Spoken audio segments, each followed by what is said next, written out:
No livro de Samuel 2, no capítulo 2, a nação de Israel é dividida após a morte de Saul. Davi é ungido rei sobre a tribo de Judá.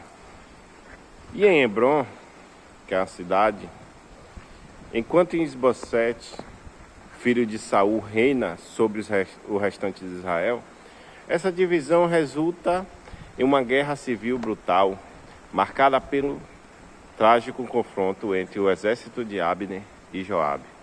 O capítulo é marcado por eventos históricos e tensões políticas e militares, cruciais para compreender a consolidação de Israel como nação. A busca pela direção de Deus.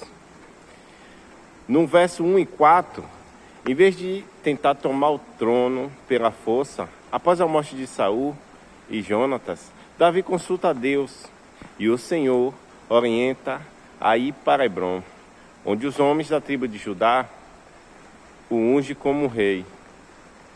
O reconhecimento de Jabes Gileade. Davi demonstra compaixão e sabedoria ao enviar mensagens abençoadas a Jabes Gileade. O que eu quero trazer para você nesse texto é que o texto diz que, em vez de Davi tentar com suas próprias forças ser rei, Davi consultou a Deus, porque depois da morte de Jonatas e de Saul, Davi poderia simplesmente dizer: eu vou ser rei porque não existe mais rei, eu vou tomar o trono, eu vou fazer da minha forma.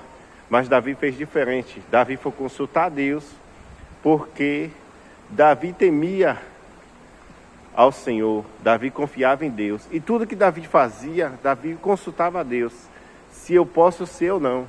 Porque Davi já era ungido rei, mas ele tinha que ter a certeza se Deus ia aprovar Davi sendo rei naquele momento. Então, o que eu trago dessa mensagem para nossas vidas é que toda vez que a gente pensar em tomar uma decisão, a gente tem que pedir direção a Deus, porque a resposta de Deus é melhor.